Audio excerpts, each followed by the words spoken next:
هذه النقطة مهمة. هناك قوة ناعمة مغربية واضحة لا غبار عليها من خلال الرياضة. وأتفق مع الضيف الكريم سي مصطفى الذي كان لاعب دولي وبالتالي يعرف انه نيفو ويعرف هذه المسابقات والاحتكاك واهميه وقع هذه البطولات واهميه التاثير في هذه البطولات عندما يكون منتخب المغرب موجود في مونديال او غير ذلك.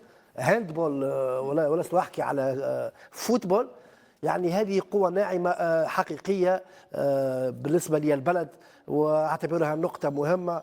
وينفرد يعني البلد ينفرد عن جيرانه، ولا حرج في قول ذلك بالنسبة لي كتونسي.